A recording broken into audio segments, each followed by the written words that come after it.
Hello, welcome to Women's Sports Cards, episode number 4, titled Do Your Homework, PSA or SGC. I'm Darryl Howerton. Well, today we're going to discuss the top grading companies out there, or two of the top 5 grading companies out there, PSA or SGC, and make a determination on who we recommend you send your cards to, especially regarding women's sports cards. But more importantly, I want to stress the importance of doing your own homework. Not necessarily listening to me and what I have to say here, but to do your own homework, do your own math, and come across with your own feelings on what works best for you. Basically, when it comes down to collecting, when it comes down to investing, what works for you only works for you. And I can give advice, I can point things in the direction, but it's best if you come up with your own system because, this works for me, but that doesn't mean it necessarily works for you. But in order to help you come up with your own system, I'll show you what I do on a daily basis, on a weekly basis, when it comes to charting prices, charting women's rookie cards in this, basically this terrain that nobody has really covered in depth. So I'm trying to make way in this wilderness of women's sports cards. And, the question we'll answer today is, we'll investigate the PSA SGC grading and see which one works best. And then in addition to that, kind of just show you my behind the scenes method to my madness. So anyway, first things first, I have rookie list on everything. I chart every woman's rookie cards, whether it be pro rookie cards, league rookie cards, promo rookie cards, and I have them all on this list right here. And I actually have them separated. There's 28 different women right now that have rookie cards worth at least $1,000. So I've now charted them, and I listed here, like if you look at this list here, it'll have Simone, Biles, Sue Bird, Elena Deladon, Coco Gauff, Steffi Graf, their rookie cards. They all have rookie cards, at least one. It's over $1,000, along with Flojo, Mia Hamm, Sabrina, Ionescu, and so on and so on. So I'll have all these women right here, and I chart it here. If you notice right here, I might have, for instance, Coco Gauff. I'll list her Facebook following, her Instagram following, her Twitter, when she was born, what year she went pro. You can kind of see how that coincides with her rookie years, her rookie cards. And every once in a while, I'll stumble across another card that I didn't know that might possibly qualify as a rookie card.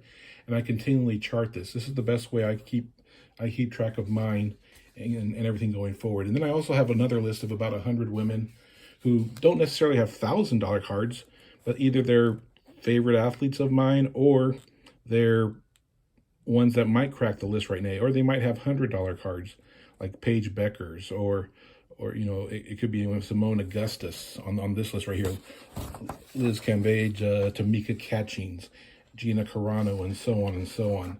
So that's just one example of how I list all my rookie cards and chart them and stay in touch with what the market is like on a daily basis.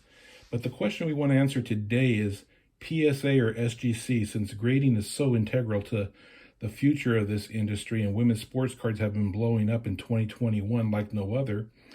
But there aren't a lot of PSA cards out there. Grading is somewhat new to the women's sports card world, and with nobody, with PSA not being able to fulfill anybody's orders, people who want to get women's sports cards graded are having to turn to SGC or CSG or HGA.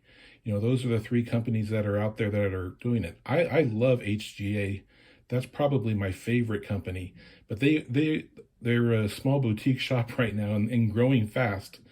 But they're not able to handle large orders. So I find myself going to SGC, another company I love.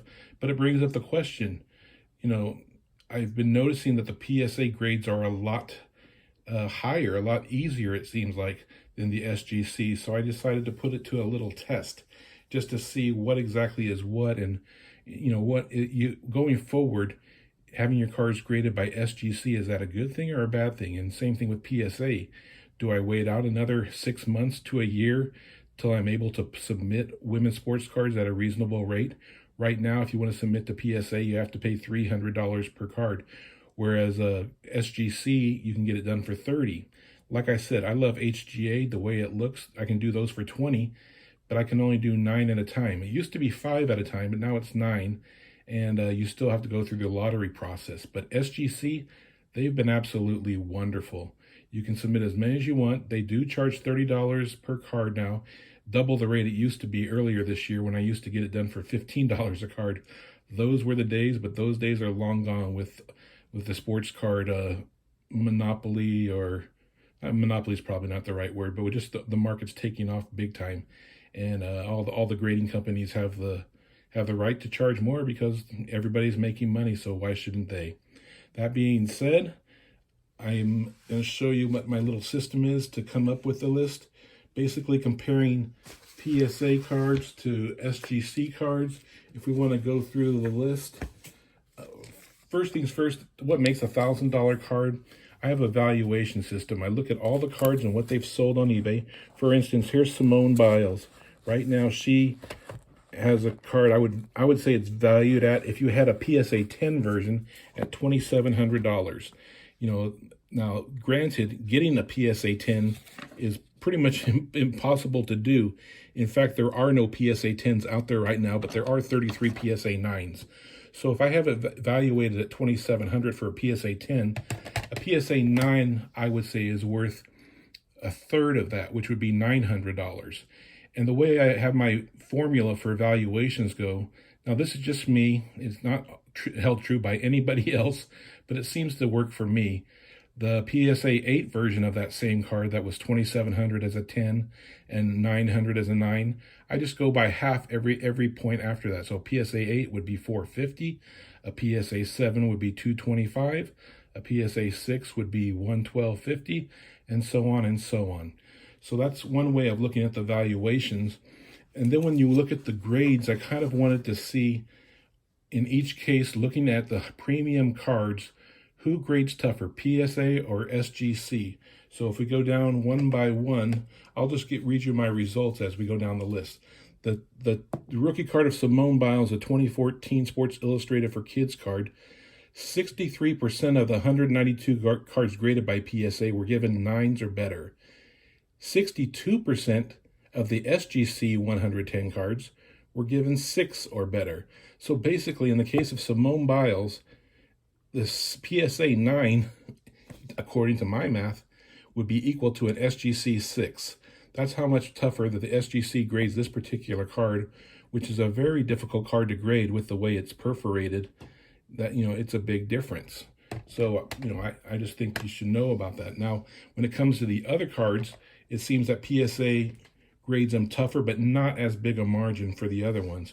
For instance, the Hamm card, this one's valued at $9,000 as a PSA 10.